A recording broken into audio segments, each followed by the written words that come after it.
Okay, friends, so I'm gonna do a video to help you walk you through a maintenance work order request.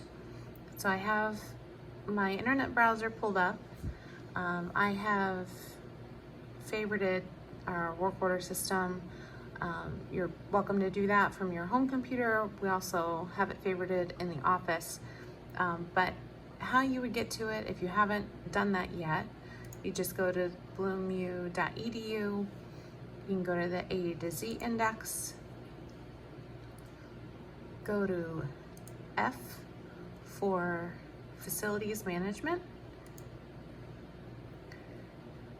Once you're on the facilities management page, you want to scroll down. There's work order requests down at the bottom, and then it pulls up the work order page for you, and you're looking for the link in the middle of the page that talks about the work order system. So go ahead and click on that, and it's eMaint that pops up. So when it asks you for the Husky ID, what you're going to type in is the same thing as your desk login. So go ahead and use that login. SCMPA.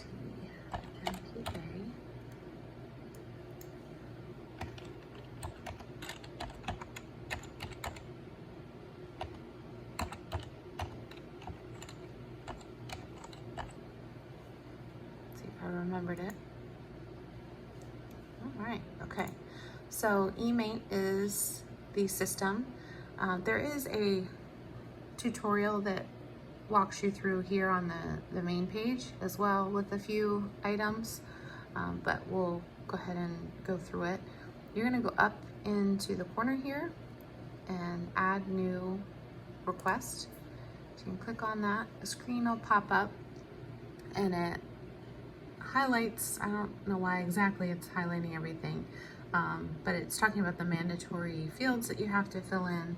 Also, you notice this is the request number. That's the work order number that you want to make sure that you hang on to. I try to remember to write it down on a post-it note from the start, or pull out the work order book, because this is the number that you need to write in the corresponding work order book for the building that you're entering the work order for. So it auto-populates the request date and time for you. At the requested by at the top, you can type your name. So in this case, I'm gonna fill it as if I am a CA, so you could be putting your own name there. The next, you can put the campus extension for the CA office, which is 2900.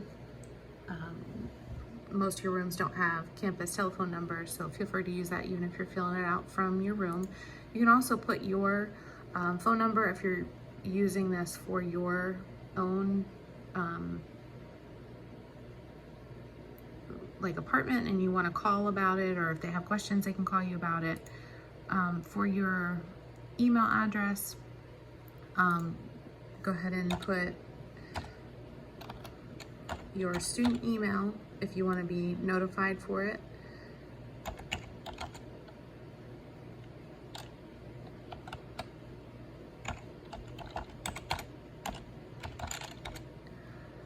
All right, and then so for department, there's a drop down for it. You're going to look for residence life.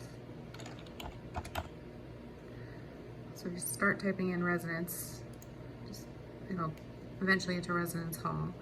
And then the cost code pops up there, which is the billing code that we want. Everything that's charged goes into the residence life account number, cost code. So we want to make sure that's what's in there. Location of the issue. This one is another drop down. You'll notice along the side of the desk computer in the office, there's a list that walks through every building on Upper Campus, and each building, even down to like JK, Delaware, Monroe, Union, there is a name associated, but there's also, you'll notice a number afterwards. Most maintenance people know the building number, so you want to make sure that you're getting pretty specific in here as to what the buildings are. MOA, you can see it's taken by block, and then MPA also by block. So this will just say it's deal. It has another location code that'll autofill. For MPA, floor number, there's only 2 floors, so let's just say it's in the 2nd floor or the 1st floor is fine too. The space, you're looking for the room number. Please put in the full apartment number and the bedroom number if it's in the bedroom. If it's the kitchen or living room common space area, you can just put the apartment number. But for this case, let's just say it's in 109. Problem type. In most situations, you're going to be looking for, I guess some of the more common ones are general maintenance, non-emergency, or heating and cooling is another one. Let's see. Yeah, sometimes electrical, refrigeration, plumbing might be something you use, but depending on what category you think it might fall, you want to select which one it is. Let's just say that it is a small, let's say paint issue for one of the walls. We got a hole in the wall type situation, so we'll put that as general maintenance. And then there's a couple questions that we need to answer. This helps you determine whether it's an emergency or not. If you have to say yes to any of these causing personal injury or property damage, if we have a giant leak coming or there's some electrical issues that might cause a bigger problem, we're not going to use this work order system. That's when we would use the on-call numbers. We call down to either grad on call if it's a big issue, or we might be calling down to the maintenance center directly, BUPD if it's after hours directly, and then we can talk about that more in depth. It's also in the manual for you, but if you have to answer yes to any of these, then chances are you're gonna have a bigger issue that we're making calls about. So for this, we're just gonna say no, because it's just a hole in the wall.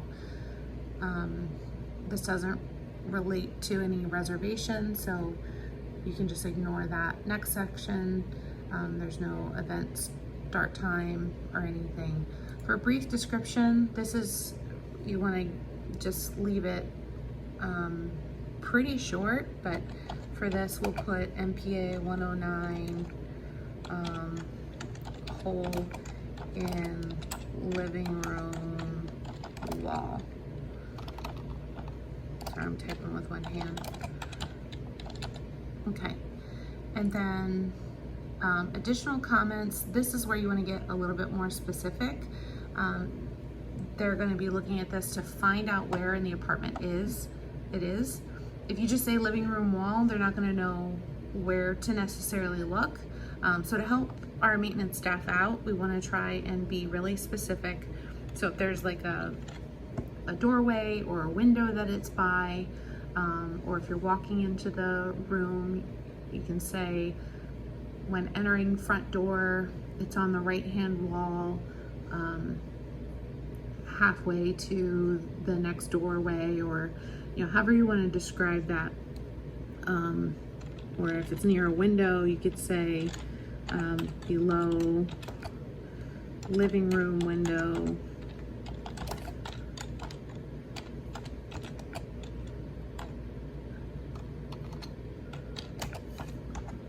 underneath